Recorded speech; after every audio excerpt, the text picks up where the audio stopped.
Hello everybody, welcome to Nerds Gone Rogue, episode 168. I'm your one and only host, Corey Derrick, this week. You can find me at CoreyNHD713 on Twitter and CoreyNHD on Instagram and Mixer. So we had a really good show this week. We had a very special guest in Joey Ferris from Ferris Wheel Pro on. Me and Moose and him kind of talked about what we've been playing, and about 3/4 of the way through the episode, my computer shut down, and I rebooted it. We finished the episode, and that file no longer exists. So here I am doing a solo episode for you because we've never missed a week, and I didn't want to start that trend now. Matt's on vacation, and I didn't want to bother Moose or Joey on a Friday night because, like normal people, they are probably out being human beings and not here recording a podcast. So here I am. We are here to talk about games that I've been playing, I guess. And, I do want to promote Joey Ferris's YouTube page, though, Ferris Wheel Pro, youtube.com/Ferris Wheel Pro. He's been doing a lot of cool things over there on his YouTube page, crossing the 2,000 sub mark, so congratulations to him. And his Witcher videos have been doing amazing the last couple days since it released on Switch. And just go check him out. He's a really cool dude. I hope that in the future we can have him back on or collaborate with him in the future on future projects or something like that. So check out Joey Ferris. He's also at Ferris Wheel Pro on Twitter and Instagram, and he also has a second channel too, so just go check him out. He's an all-around good dude, cool content. His Luigi's Mansion video was also very, very well done. So I apologize to Joey and Moose and everybody else out there for not having a backup file. So that's on me. That's how it goes, I guess. So next time, I will have a backup.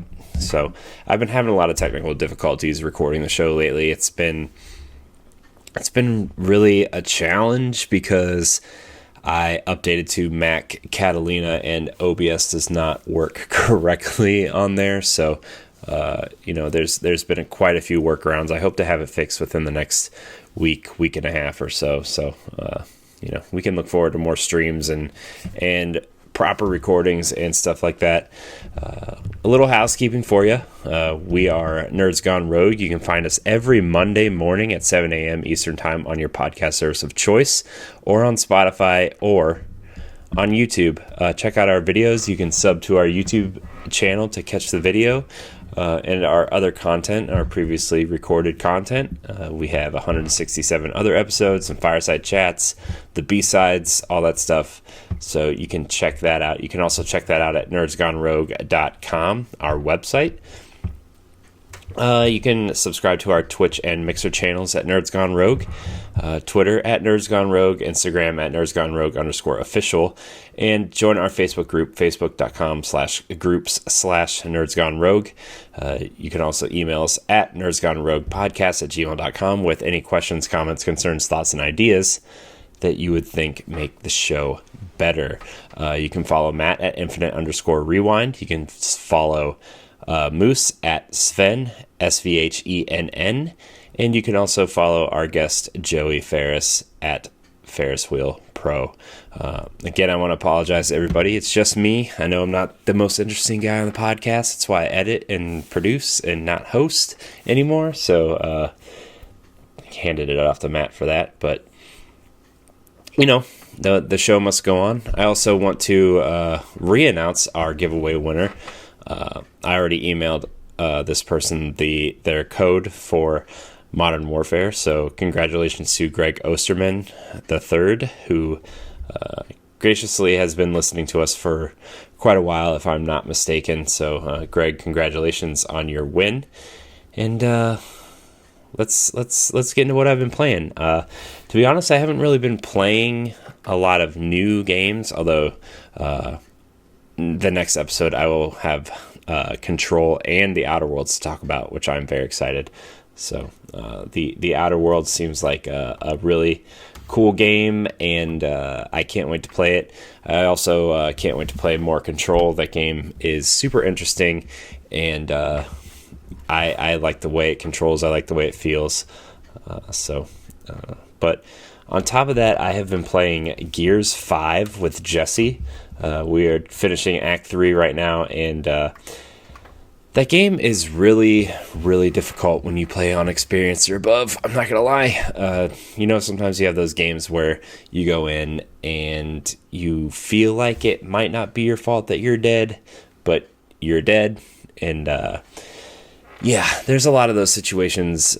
Just kind of, I don't want to say BS deaths, but some Gears has kind of always had that for me, and it's something I expect from the series, to be honest with you, especially when Jesse and I played through Gears 4 last year, and we had a lot of those, and we were just playing on normal. Also, the thing I feel like Gears has never really balanced is the amount of bullets it takes to take someone down.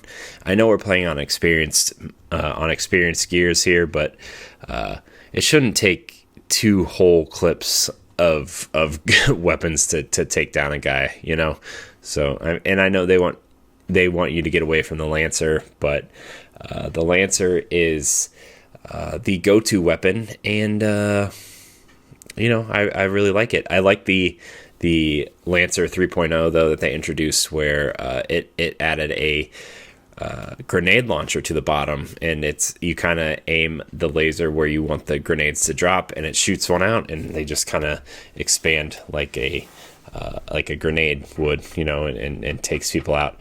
So it's really cool. Scatter grenade, kind of, if you play a lot of Destiny, you know what scatter grenades are, Halo. So that's kind of a cool thing. Also, the multiplayer modes are really good. Horde mode is really, really good. It's a step above what Gears 4 was, and Gears 4's Horde mode was great. So I highly recommend Gears if you have an Xbox or a PC. If you have Game Pass, you already have it. So I would really check it out. Also, the guest characters are really cool, and even though they're cheesy, I think the guest characters are super cool. So Gears 5 on Xbox One and PC. Check it out. I really like it. I've also been playing a lot of Destiny 2. Played a lot of Iron Banner last week. For those who don't know, Iron Banner is the monthly competitive multiplayer mode where you can earn cool gear and perks and stuff like that. So didn't get to play a lot of it though, because I've been trying to prep something of my own project. You can follow me on Twitter for more details there, but there will be some sort of announcement later down the road. Or if you listen to my other podcast, Nintendo Power Block, you probably have heard Ed and I talk about this new project that we are working on together. So you can check that out there. But Destiny 2 really makes me want to it's like I have all these games I want to play, but Destiny is that comfort food that really just makes me want to nestle down and just kind of go shoot stuff and go to the moon and these other planets and just really, really get down in there. It's been a game in my life for 5 years at this point, and I never thought I would play a game longer than, take a game of Tomb Raider or Uncharted, for example. You sit down, you play through the campaign, you put it away, and you move on to the next thing, right? There are games that I've done that with, and once in a while I'll go back and replay them, but Destiny is just that game that has its hold on me. It's I like seeing these characters that you've seen grown over 5 years. I like seeing where they are now as opposed to 2, 3, or 4 years ago. The new enemy designs and going back to the moon is super nostalgic and still feels fresh at the same time. The new weapons are really cool. I really like the Iron Banner pulse rifle. I really like Destiny. I'm really getting ready to build a new clan So again, you can follow me on Twitter to figure out where my clan is, and you can join my clan if you want. We can have up to 100 members, so we can figure it out. There's 0 members right now, so I'm sure there's a spot open. That's how that goes. I know that wasn't really that funny, but it's that dry humor. Matt's the funny one. Moose is the laid back comedic one, and I'm the dry one. So that's kind of how it works around here. What else have I been playing? I've been playing. I played a little bit more Apex Legends, checking out that new map. It's pretty cool. I kind of feel like I've had my fill of Apex, at least solo. I love the idea of Apex, but when it comes down to battle royale games, I don't know. I still prefer Blackout over Apex, and I think that's just because I have people to play with. Jesse plays with me, and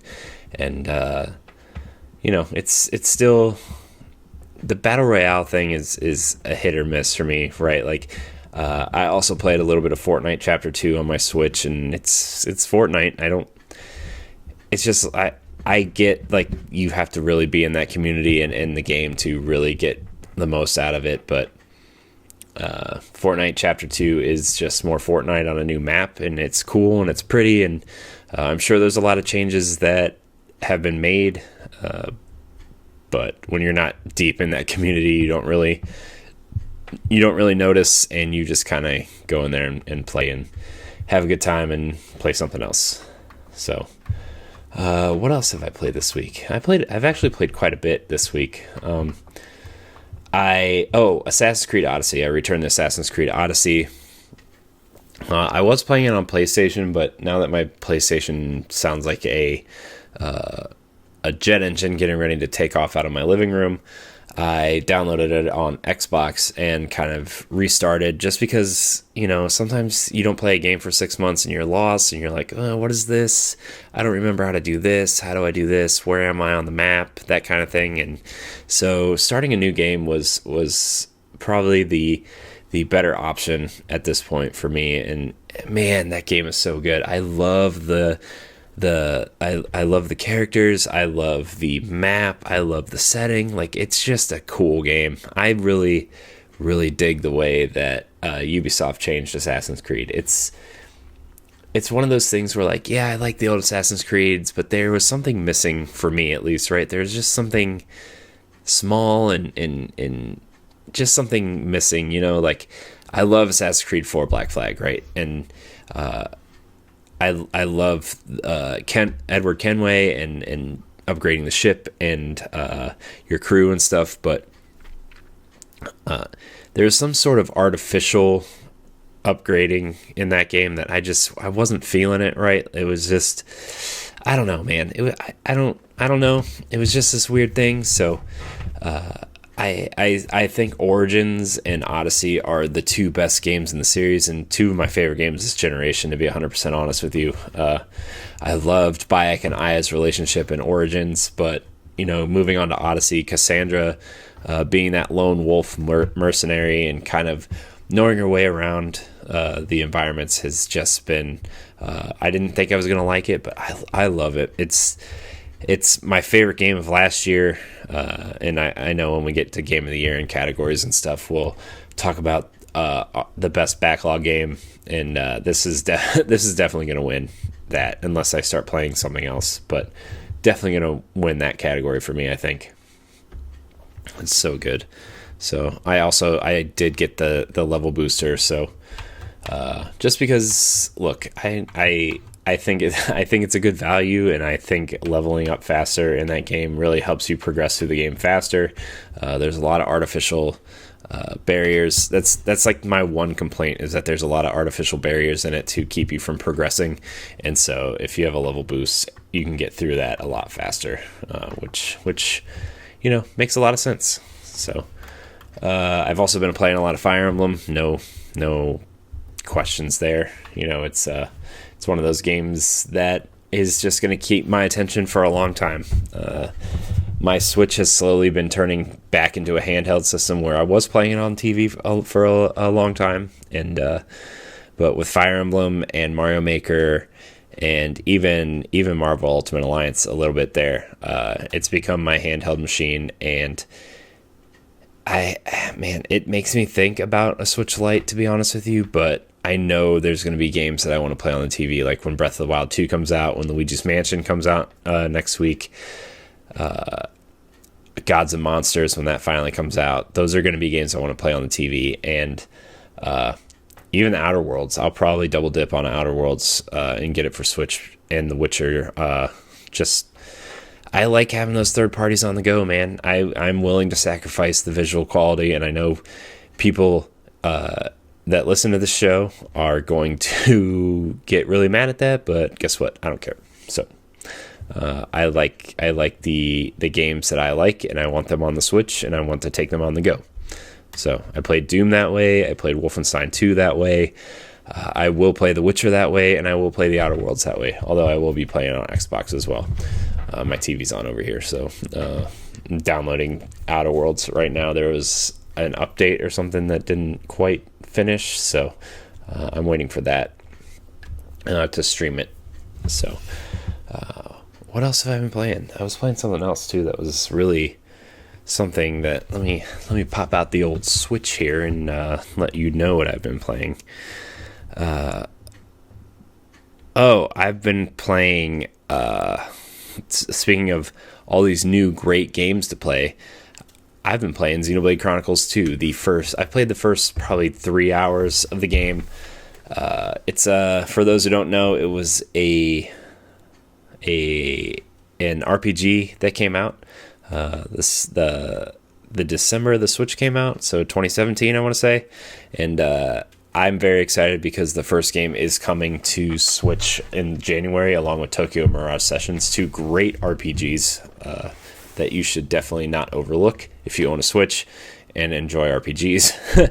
But Xenoblade Chronicles 2, I played through the first mission, and then playing through the town and doing all the missions in the town, and then going down through the first mission where you get your first blade, and the battle system actually reminds me a lot of Final Fantasy 12, where you can move the characters around, but it's still kind of turn-based, but you can move and kind of dodge stuff if you need to, which actually made me download Final Fantasy 12 because it reminded me how much I love that game too. So been playing a lot of that, and then I got to the first kind of real open world area and stopped playing just because I was tired and had to go to bed, and you don't get a lot of game time when you have a 1-year-old, so that's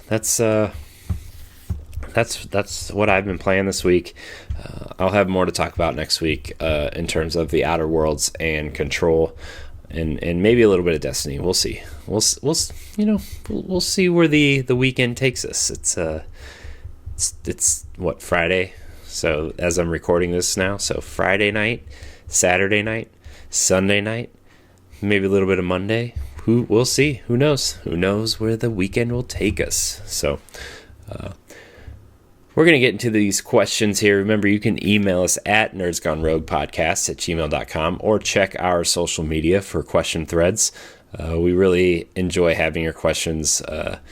There's something I want to say before I get into these questions. I know our podcast, like I see our numbers go, like they've been going up steadily the last year or so, and I'm really proud of Nerds Gone Rogue and the show Matt and I have built here, and Moose, and I just want to say that I really appreciate our community. We ask for questions and you guys respond. You guys respond with some great questions, and people we know personally, people that have listened to us for a long time. There's a lot of standout community members, but I really appreciate the way the community has given us topics to talk about. We had the show before we started getting questions, and we were trying to come up with a topic every week to talk about, and sometimes it was a hit, sometimes it was a miss. We started Video Game 20 Questions, and we kind of created these things to keep ourselves entertained. And within the last year or so, maybe even the last year and a half, it's been an incredible community to build on this great show, and I really appreciate your questions. I'm sure I can speak for Matt and Moose the same way. It's a small dedicated community, but a fantastic community nonetheless, and I really appreciate you guys emailing the show and making the show better. It's always better to have fan input and fan feedback, and I really love it. It makes me want to come back and do this every Monday. Even though sometimes I talk a lot, sometimes I don't talk enough. I hear that a lot, but I don't care, because I'm doing a show with my friends, and I love them both dearly.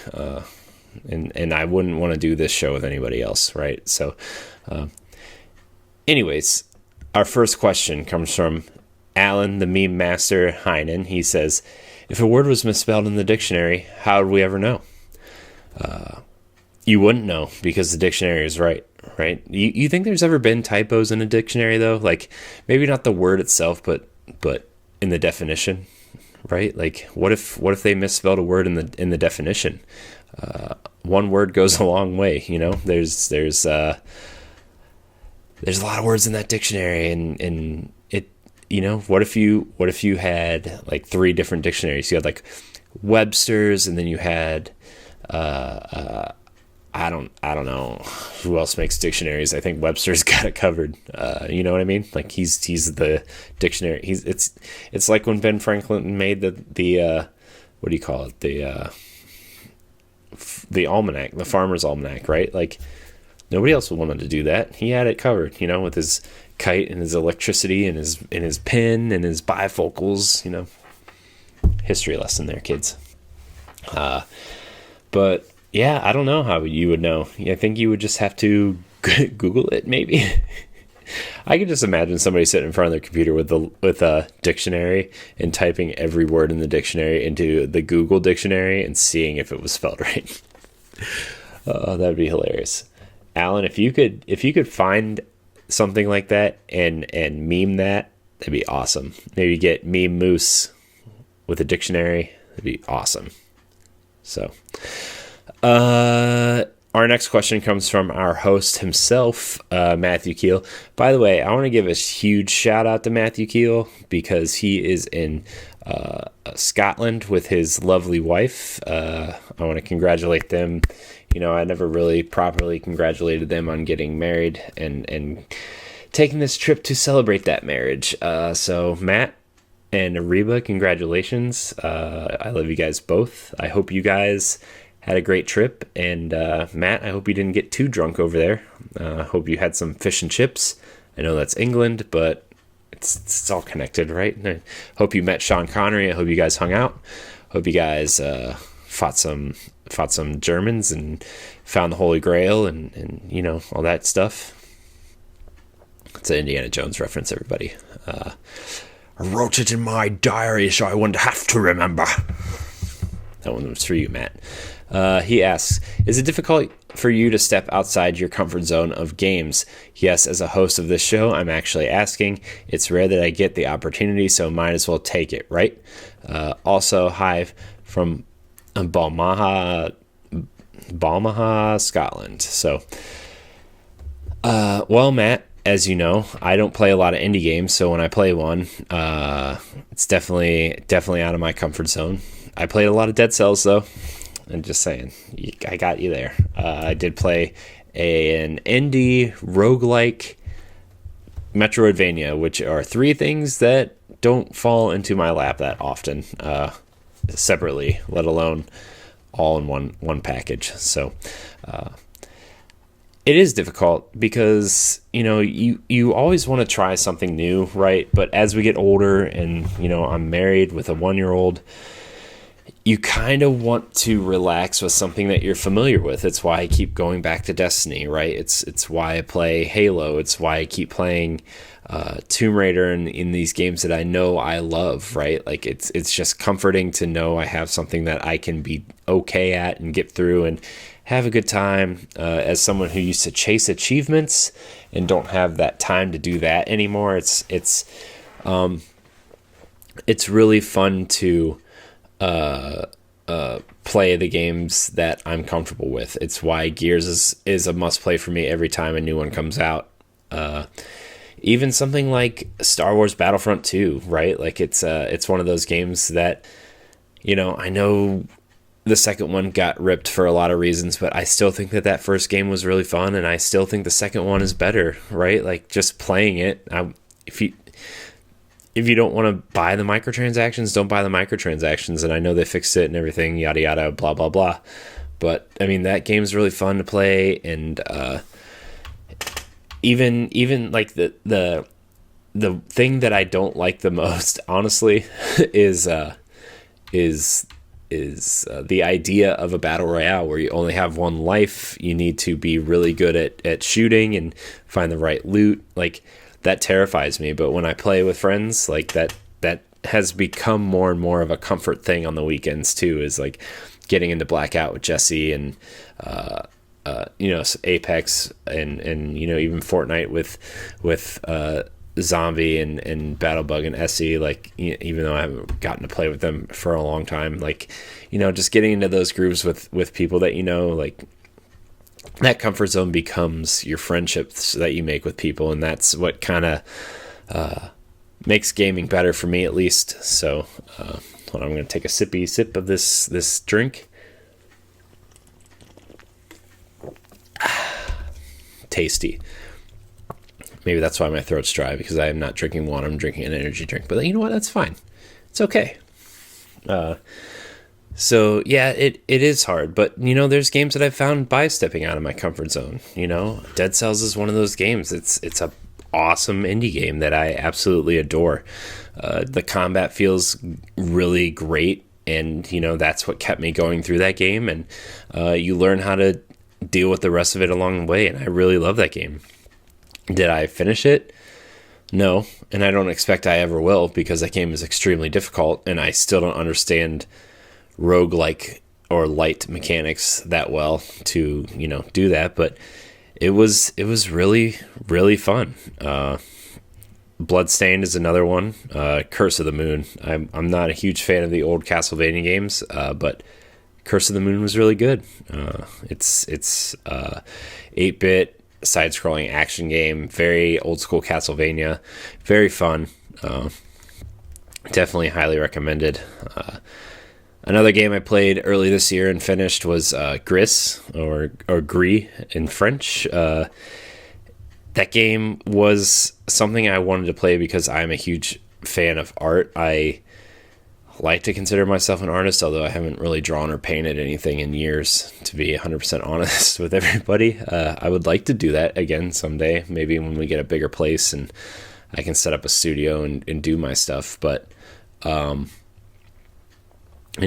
Gris was an awesome game. I think it's definitely one of those games that you need to probably look at before you play it, but the ending was super rewarding. The art was super rewarding. I took so many screenshots of that game on Switch, and it's just a beautiful game. So Gris is a great one. Let's see here. Anything else on here that maybe I could talk about in terms of games that are kind of uncomfortable for me to play, but I still enjoyed what I played of it? Sorry, I'm just scrolling through my Switch here. No,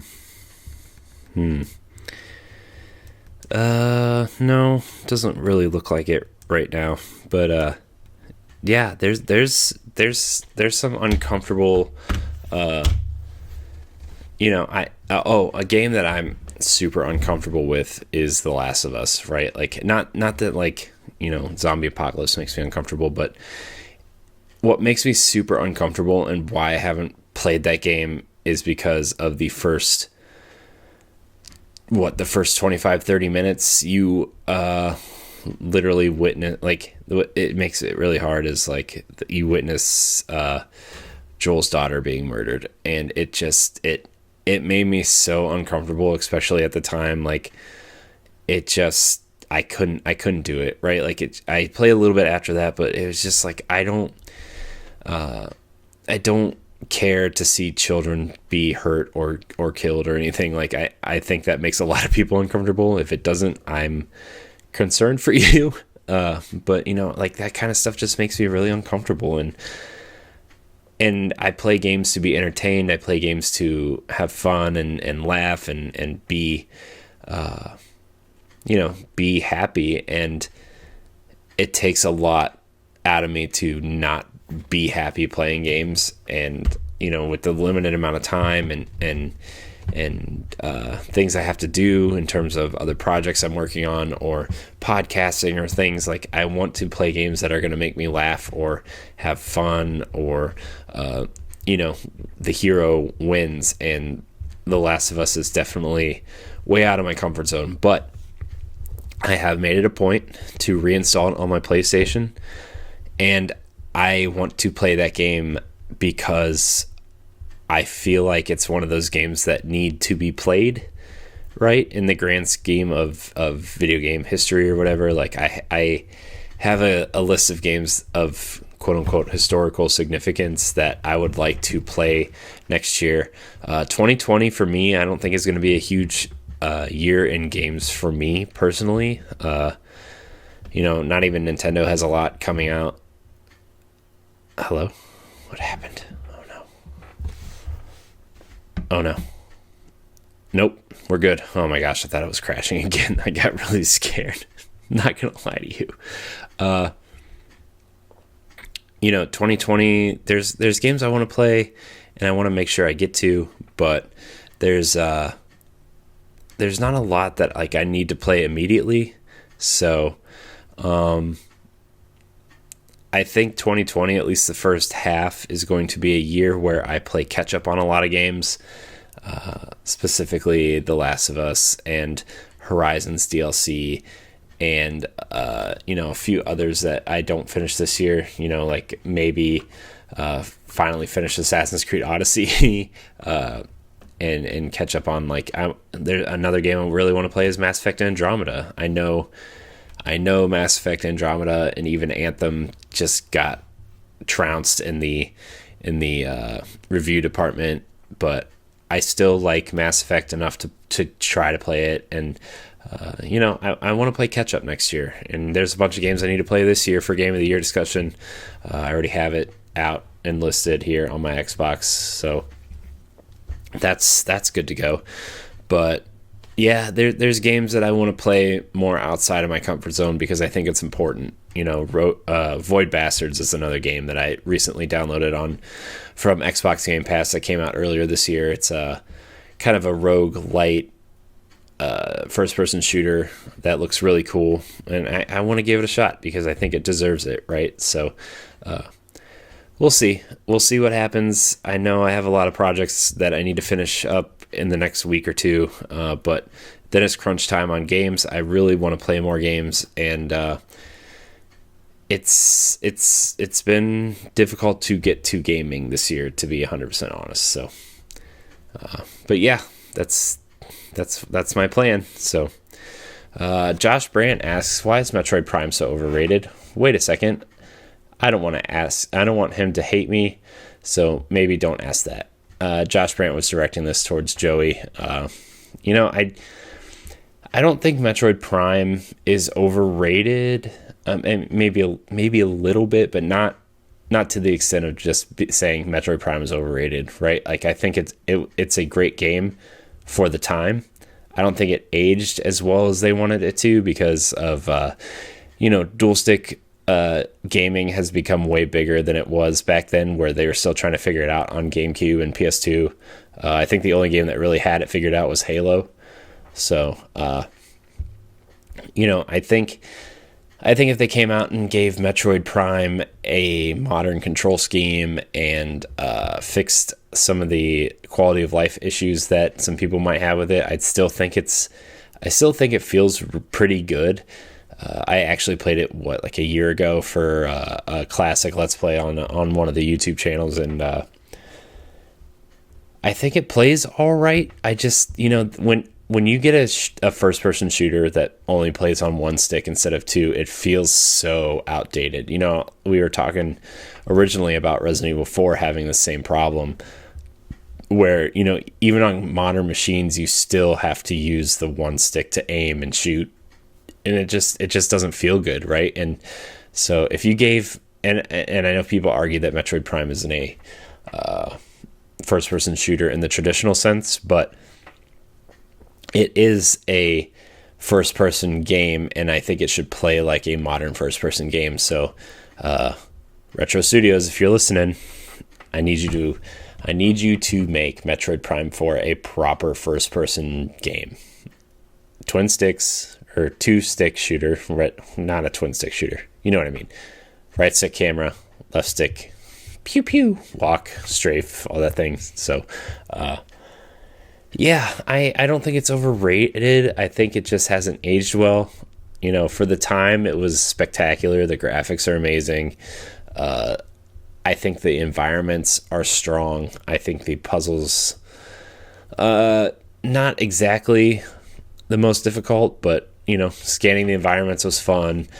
Battling bigger enemies was cool. So, you know, I hope this Metroid Prime trilogy rumor is true, but I hope whoever is porting it gives it a modern scheme. I hope they don't do what Capcom did and just kind of leave the control scheme intact and kind of let it be. So, you know, a great game, probably stuck in time, like a lot of the first-person shooters or shooters in general at the time were stuck in. So, yeah, that's my answer to that question. And last but not least, Deshaun Malone, longtime listener, a much appreciated fan, by the way. Saw him a couple weeks ago up at the grocery store. He's a cool dude. I met him a couple times. I should probably, you know, hang out with him and see if we would be friends, you know, because I think he's a cool dude, you know.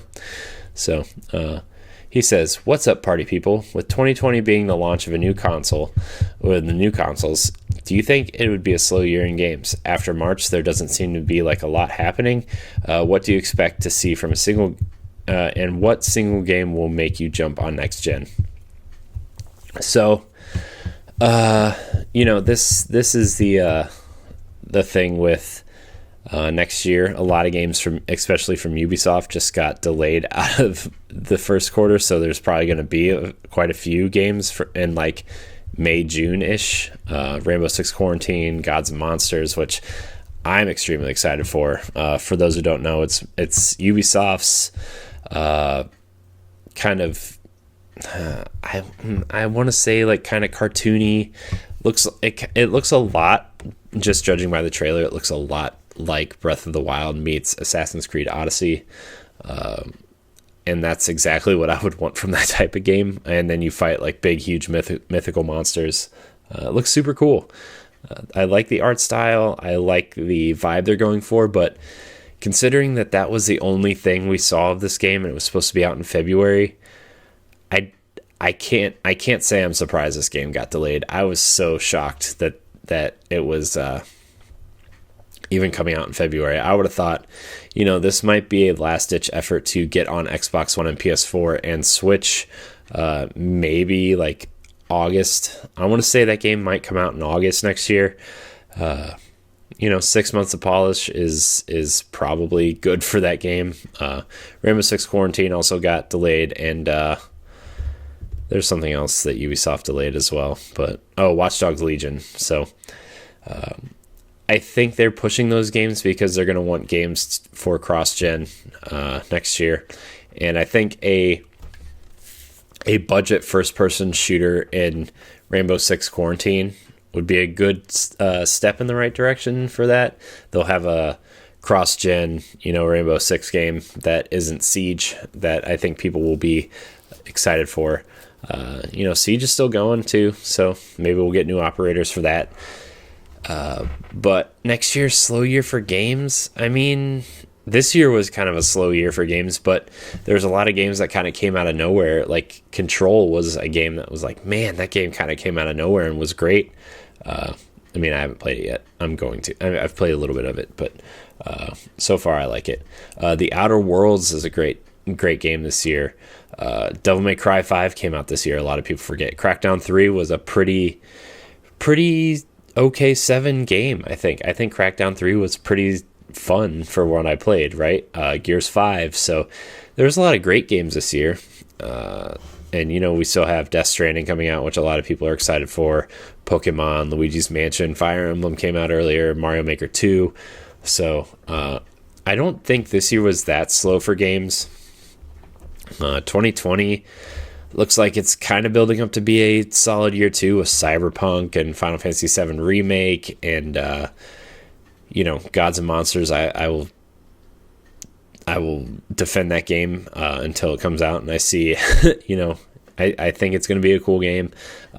Next year, Assassin's Creed will probably for sure come out next holiday and be a cross-gen game, which would probably be the game that makes me jump onto a next-gen console. The thing is like, I would say Halo Infinite would be the game that would make me jump onto a next-gen console, but it's coming to Xbox One, and I have an Xbox One X, so like, what would be the big draw to grab Halo Infinite on the next gen console, right? Like, if it's on Game Pass, I'm a Game Pass subscriber. Why don't I just wait for like Fable or Outer Worlds 2 or Gears 6, right? Those are the games that are going to make me want to jump to next gen, right? If Halo and if the big draw for Halo Infinite is going to be ray tracing, like, don't really care, right? Like, I'm not a tech guy. I know there's people like Captain Canada is a huge tech guy, and every time I'm playing a game on Switch that should be played on PC or Xbox One, he's like, "What are you doing?" Like, he doesn't really say that. I'm just imagining that's what's happening inside of his head, right? Like, "What are you doing? I'm gonna fight you. Build a PC." And then he apologizes because he's Canadian. But it's like, there's no draw for me there, right? Like, I still have a 1080p TV. The monitor I'm playing on, I think it might be 1080p. I'm not even sure. It was a LG monitor on sale that I had purchased. So, well, I didn't purchase it. My parents actually purchased it, and then they got a new TV for their bedroom, and they're like, "Do you want this?" I said, "Sure." So I took it. True story, by the way. So I'm interested to see what Ninja Theory's next game is. That would get me to jump on the Xbox bandwagon next gen. But like most gamers, I will probably own both consoles at some point. For PlayStation, it's going to be Horizon or God of War. That'll get me to jump over there, right? Like, I think those two games in particular are phenomenal. If they announced a Order sequel and it ended up getting better reviews than the first one, that actually might get me to dip my toe into PlayStation, because I think that world is so cool and those characters are so interesting, and the alternate history path that they took with that, it's really cool. Like, I think the Order, there's a good idea in there, and it just wasn't, like, I feel like that game wasn't finished, right? Like, that's the vibe I get from it. It's still one of the prettiest games on PlayStation 4. If you can get it on a sale, like, that is such a great game that you should definitely check out. Like, I don't know. There's still so much coming this gen. I'm not ready for a new console, to be 100% honest with you. Like, I think the Xbox One X is a great console. I think the PS4 Pro, despite the jet engine in the back of it, is a great console, right? Like, I'm not ready. And I think those mid-tier consoles really kind of set us up for not being ready, right? Like, I think people who are still playing on launch PS4s or launch Xbox Ones are definitely ready, right? Like, I think they're chomping at the bits for a new console, and maybe they didn't want to get these half-step consoles, and they're just like, I'll just wait for the next one. This one works fine, right? But we're seeing games like Control not running well on base PS4s, right? We're seeing Gears 5 only running at 30 frames a second, and texture drops on Xbox One base, right? So I see the people still using the base consoles ready to jump. But as for me, like, Assassin's Creed Odyssey runs like a dream on Xbox One X. Control runs really well on Xbox One X. Outer Worlds looks great on Xbox One X, right? Like, all these games look and still play great. Even an older game like The Witcher 3 looks great. So, I don't know, man. I still think Horizon and God of War 5 are going to be the ones to make me jump to next gen on PlayStation. I don't know what's going to make me jump to Xbox except for the fact that Game Pass is such a great value that I would stay in that ecosystem based on Game Pass alone. So that's a tough one. I really don't know.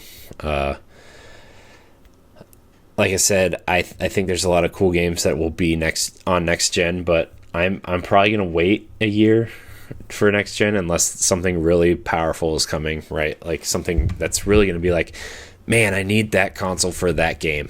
I really don't know. I think God of War, Horizon, and Gears are like the 3 games that I'm like, those are the games that are gonna make me jump. So.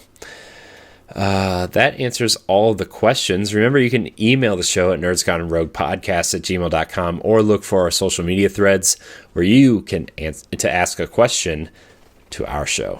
A little bit of a shorter show this week, but I'm kind of here to fill the emptiness of the last episode because it just gone.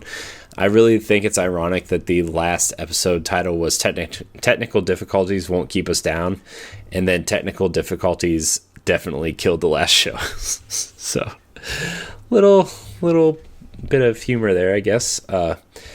So, I hope everybody enjoyed this solo episode. Moose will be back next week, and hopefully we'll have a guest on Monday to have on the show. Hopefully, Matt has a good, safe trip home, and we'll have him on, have him back hosting, I should say, in 2 episodes. So, really happy for them getting married and having their honeymoon. And I guess that was what this would be. I don't want to speak out of turn. Maybe it's just a vacation celebrating their marriage. So I don't know. Whatever it was, I hope they had fun, and hope Bagel's okay. Bagel probably misses them. He's probably going crazy. He's like, "Where's Matt? I need to bark during the podcast." Right? And then, yeah. So, let's see. Is there anything else I want to touch on before we get out of here? There's still some cool games I'm looking for. I'll talk about some games I'm looking forward to, just to wrap up the show. Luigi's Mansion comes out next week. I'm really looking forward to. That Star Wars game, I think, looks really interesting. Star Wars is like one of those franchises that I'm really interested in the characters, but I don't need to watch the movies. Disney Plus is coming, and they just announced the Kenobi show, which is going to be 6 1-hour-long episodes of Ewan McGregor's Obi-Wan Kenobi between episode 3 and 4, which I'm very excited for. I think he's really the only bearable part of the prequels on a consistent basis. I was actually thinking about this the other day. I was listening to a retro podcast I listened to called Knockback, and they were talking about the Phantom Menace, and it really got me thinking about Star Wars and kind of how people don't. I feel like a lot of people think the same way as they love Star Wars and they love the original trilogy, right? But the prequels kind of are what they are, and the new trilogy, which I like. I really like The Force Awakens and The Last Jedi. There are things I would absolutely change about them, but look, I'm sitting here at a desk podcasting and not writing movies, so what do I know? But I was thinking how I would redo if somebody gave me a pen and say, hey, rewrite the prequel trilogy, or fix some of the things in the movies that you would want to fix, and you know, I think the prequels would be better redone and rewritten. And I understand, like, look, George Lucas made those for kids, I guess, even though it's about trade laws and tariffs and you know what I mean? Like, it's just, yeah, is it really though? So I don't know. But the new Star Wars game looks really cool, and I'm really looking forward to that and that Kenobi show. Death Stranding is one of those games that I'm just going to let Matt play because he pre-ordered that console and that game, and let him talk about it however long he wants to. And because Hideo Kojima is weird, and he's off the Konami leash, and this is his first game off that leash, and so it could be a total train wreck in a good way, in a bad way, in an indifferent way. But you know, it's going to be interesting to see how Death Stranding does. So what else is coming out this year? I think that's about it for me, at least. Year's coming up fast. Game of the Year's coming up fast. I need to finish games for Game of the Year, and you know, let's see what happens. I'm really interested. Other games I want to play that Darksiders Genesis game. It looks really cool. It's like Darksiders meets Diablo, it looks like, almost. So that game looks really cool. But that's about it for the show. A little bit shorter show. I'm surprised I got this far by myself, but you know, I do what I can, right? Got to keep the show going. I think this was a pretty well done solo episode. My first solo episode ever in 5 years of podcasting, 6 years of podcasting. So, not too shabby. Not too shabby at all. So I want to thank everybody for watching. Remember, you can find me at CorianHD713 on Twitter, CorianHD on Instagram and Mixer. You can find me also on the NX Show and Nintendo Power Block, which I do over with Ed and Jesse and Ray Apollo. I want to give those guys a shout out because I'm really proud of them as well on everything that we've been doing over there. You can follow Matt at infinite_rewind on every social media platform he chooses to be on. If you're getting sweet nudes on Snapchat from infinite_rewind, might be him. I don't know. So send hot nudes, he says. Not really. Don't do it. Do not do it. Do it. You can follow Moose at Sven, SVHENN, on every social media platform and PSN. I also want to thank Joey Ferris again for joining us on the Dead episode, as you would call it. Check him out at Ferris Wheel Pro. Very, very cool comedic content on his channel. Especially the Witcher video and the Luigi's Mansion video were great. Also, he did a how Wii U succeeded in his heart video, which was also very, very true and funny all in the same time. So go check that out. If you want to add me on Xbox, you can add me at RogueSpartan713, and I'm RogueSpartan4 on PSN. So yeah, I think that's gonna call it an episode. I thought this episode would be like 20 or 30 minutes. It is almost an hour. So go me, as you would say. Yeah, remember, you can find Nerds Gone Rogue on nerdsgonerogue.com, on youtube.com/nerdsgonerogue, and on your podcast service and Spotify every Monday at 7 a.m. We will start going live again soon, once I get these technical difficulties wrapped up. So you can find us on Twitch, Mixer, and YouTube live soon at Nerds Gone Rogue. Just search it, follow. We'd really appreciate it. Follow Nerds Gone Rogue on Twitter at Nerds Gone Rogue. Follow us on Instagram at nerdsgonerogue_official, and join our Facebook page, or Facebook group, I should say, facebook.com/groups/nerdsgonerogue. Email the show at nerdsgoneroguepodcast@gmail.com. And remember, you can find all of our content on nerdsgonerogue.com. I want to thank everybody so much for watching and or listening. Leave us a nice review. Helps with discoverability and the rating. Leave us those 5 stars. If you're thinking of anything less, you can pass. So thank you guys so much for watching, and until next time, we love you. Goodbye.